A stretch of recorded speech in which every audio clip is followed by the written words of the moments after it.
Welcome to Fleet News Group podcast, where we focus on fleet and particularly sustainable fleet trends. I'm Caroline Falls, and today, Tim Washington, founder of JetCharge, has come back for a part two, as we couldn't get through all of our talking points first time around. So welcome again, Tim. Great to be here again. First, I thought we should do a quick recap of what JetCharge does. So can you do that for us, Tim? Sure thing. So JetCharge are an end-to-end EV charging infrastructure technology business. That's quite the mouthful. But essentially what that means is that for any fleets that are looking to transition to electric vehicles, we take care of everything there is to do on the charging side, so that charging is never a barrier for fleets wanting to transition. And that's regardless of whether that's in your employee homes, at your depots, or in commercial buildings. So last time we talked a bit about the charge as a service business model, and that you're doing a trial that's been supported by ARENA, Australia's Renewable Energy Agency. But I just want to know a bit more about it. So, where is the trial taking place? Who's participating? How do you find participants? And how long will it take? So the trial is designed to break down the last barrier for transition, which is essentially what we're trying to do is to get the cost of infrastructure and the cost of electricity below the cost of refueling your petrol or diesel vehicle. We know that for more modern electric vehicles, especially affordable electric vehicles, total cost of ownership over a 5-year period is at parity or lower now for a lot of fleets.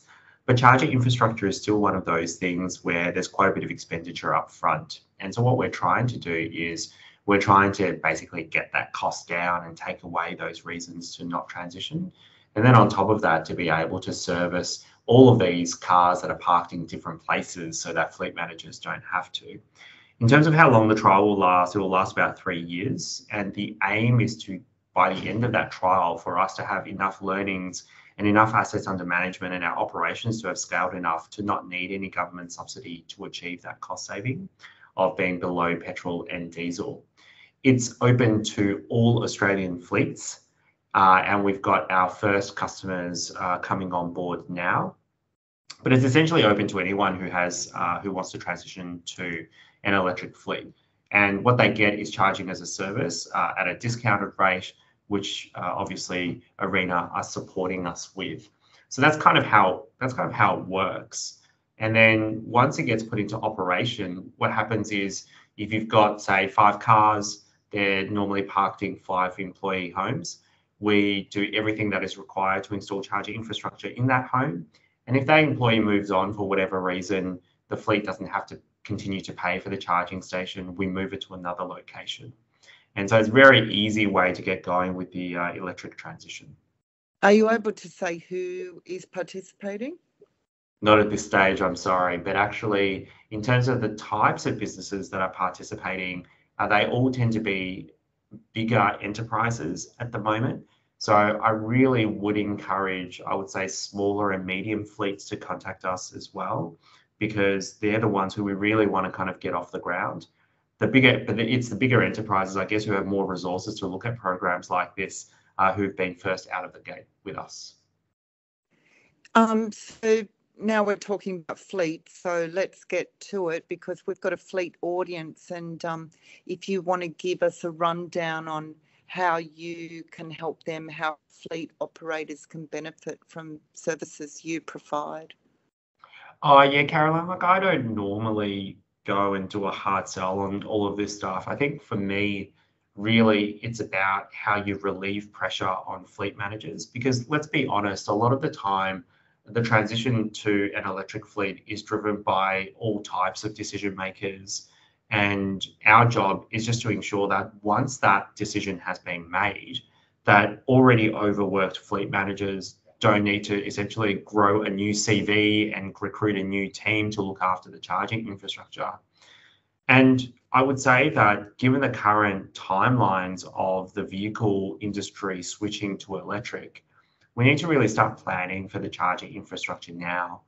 because none of that charging infrastructure, most fleets won't be doing public charging. They'll be doing public charging here and there as required when the vehicles go on longer trips, but by and large, they'll be charged in private. And as a result, doing negotiations with landlords, putting charging station in employee homes, especially the larger depot work that we're doing, it takes time. And I guess our main job is to help these fleets transition by taking care of all of the advice and engineering ahead of time. One thing that we're finding increasingly that fleet managers aren't that interested in is brochure pushing companies. So one was saying to me the other day that they can buy a charging station really from anywhere, and that they wake up every day with 2 people on LinkedIn trying to sell them charging stations, and that's actually not what they're really looking for. They're looking for someone who will come in and just basically show them how to do it, and the charger is really just one part of that. And so the one thing I would encourage everyone who's listening to this podcast to consider is that the charging station hardware itself is actually the last part of the equation. It's everything else that they need to get an understanding of. And we've got a pretty easy 1, 2, 3 process for all fleets to consider how they should transition. It's pretty simple. What sort of questions do you like to see fleet operators asking you? So we ask all fleets who are serious about transition to consider 3 main questions.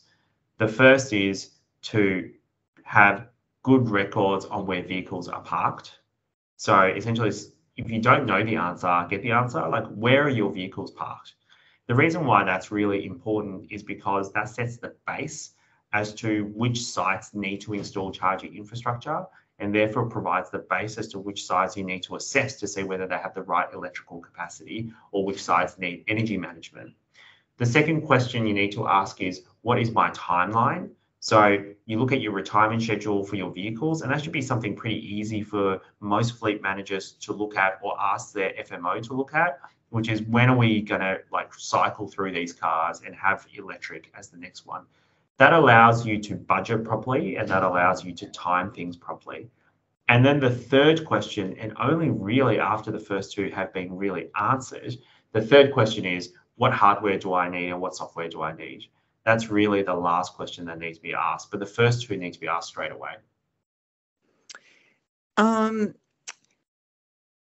Are you happy with the support that you and the broader transport industry are getting today from various levels of government to help the transition?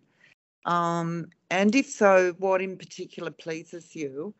And also, if you could have 1 or 3 wishes to accelerate to a more sustainable transport in Australia, what would that wish or those wishes be?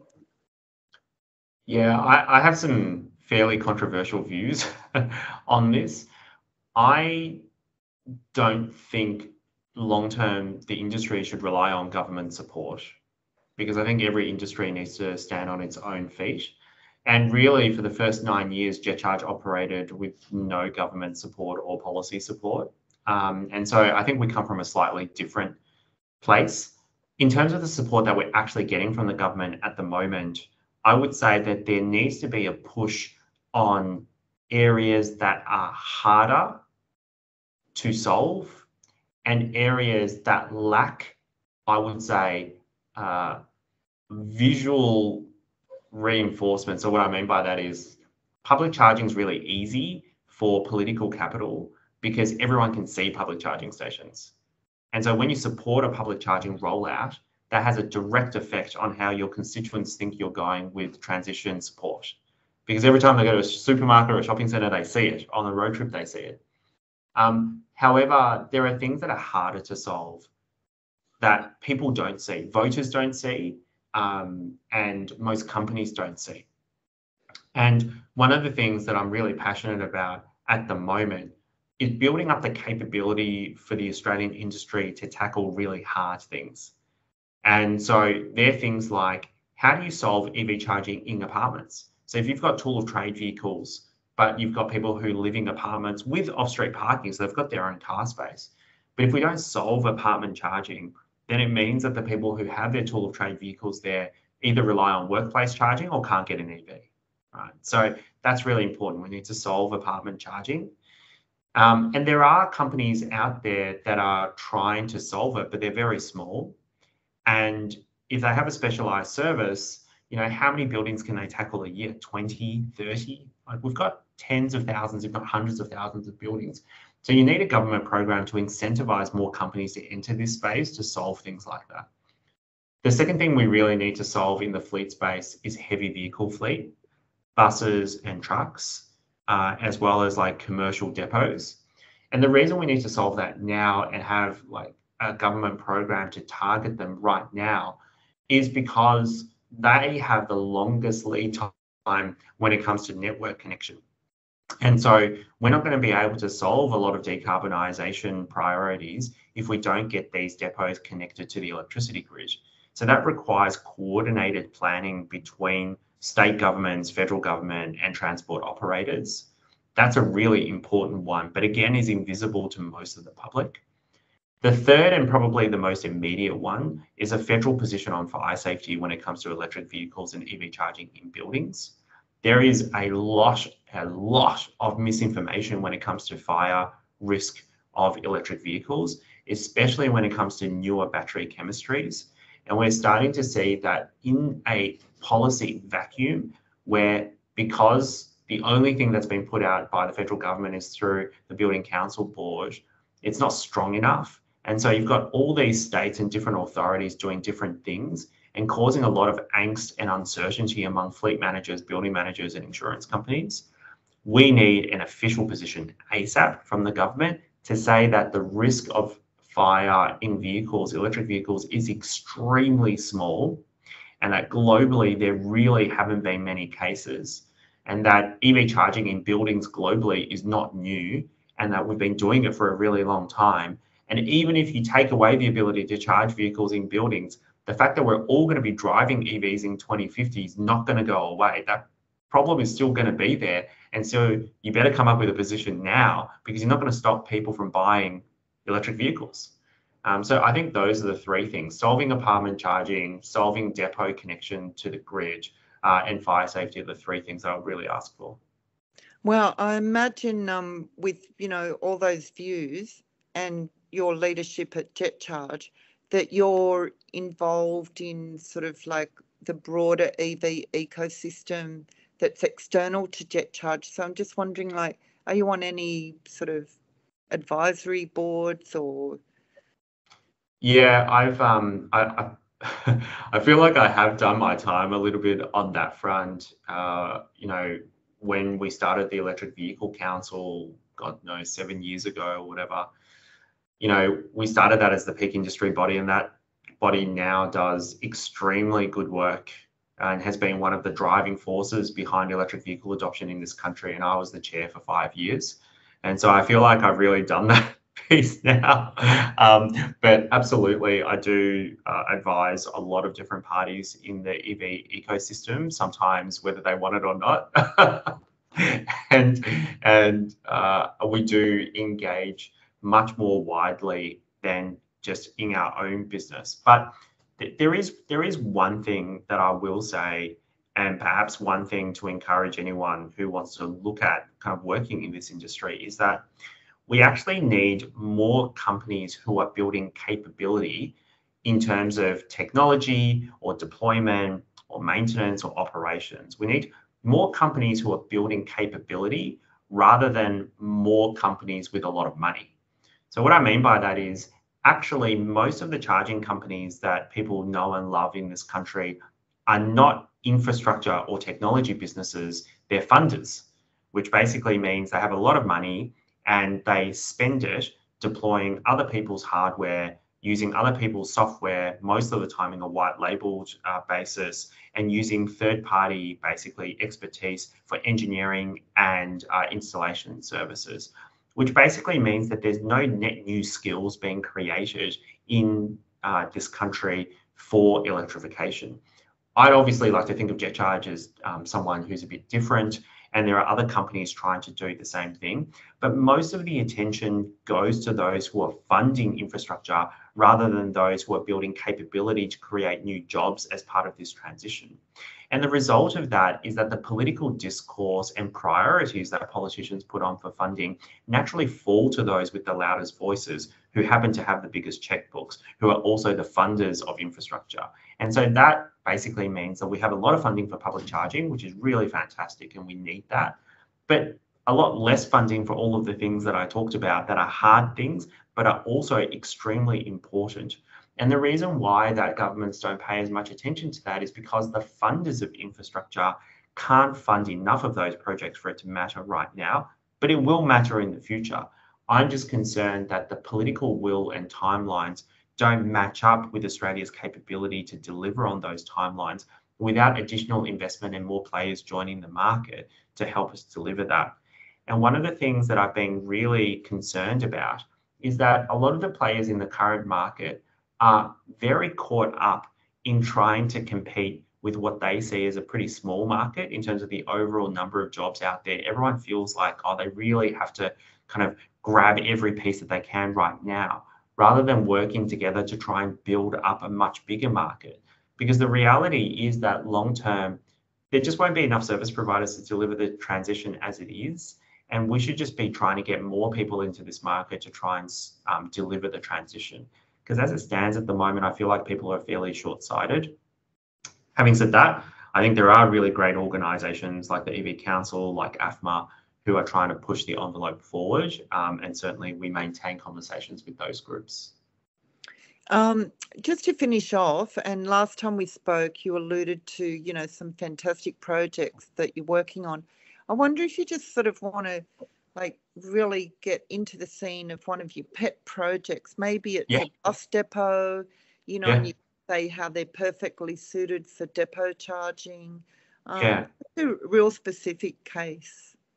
So I want to talk about the project that we launched last week, or maybe the week before. Time blurs a little bit in Jet Charge land, but we launched a bi-directional charging project, a V2G project in Exmouth in Western Australia. And we launched it with Steph Unwin, who's the CEO of Horizon Power, which is the distribution network and microgrid operator over in WA, as well as the Minister, Reece Whitby.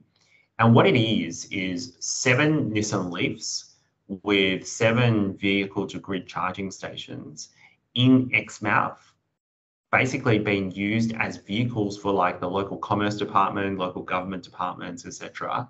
And when they're not being used as vehicles, they're basically soaking up additional solar electricity and returning power during peak times. Now, 7 vehicles is not a lot, even if they were all parked at once, it's only about 50 kilowatts going back into the grid. But one of the things that really struck me in all of these conversations about bi-directional charging is just how much of a difference these batteries on wheels are going to make in regional areas and rural towns. And I should have known about this earlier, and it should have struck me. If I was smarter, it probably should have struck me sooner. But, a town like Exmouth has probably in total, 2 to 3 megawatts of supply going into the town. So it's not a lot of supply. There are quite a lot of cars there, and there's probably about 3,000 residents who are permanently there. Now, all of those residents have vehicles because there's no public transport, so they've got to drive everywhere.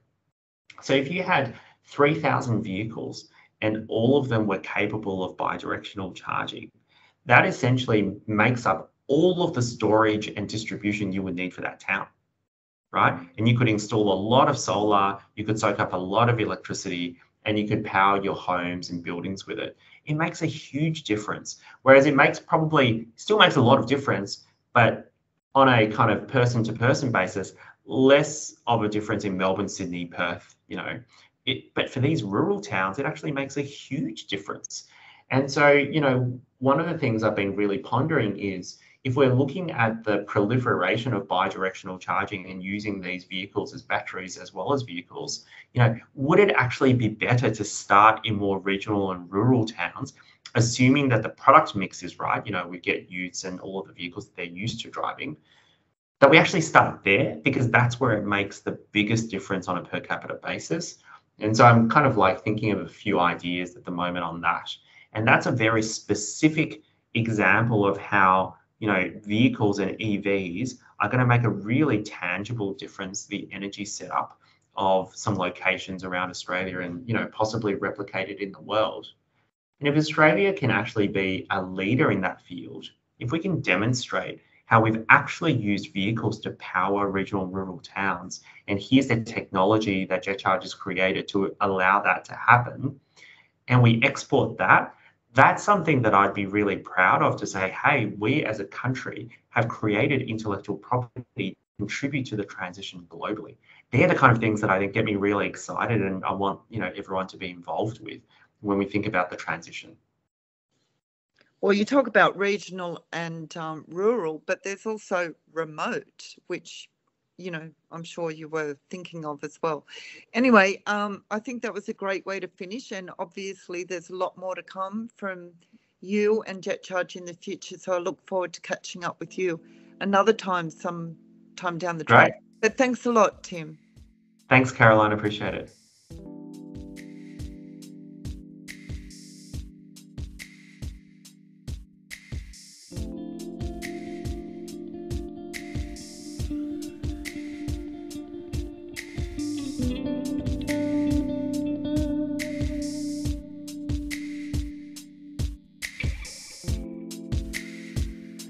You've been listening to Fleet News Group podcast. It was edited and produced by Isabella Fiorentino. You can follow us on Spotify. Just search for Fleet News Group. We're also on Instagram, Facebook and YouTube. Our website is fleetnewsgroup.com, where you can get all of our stories, videos and podcasts. Until next time, drive safely and take care.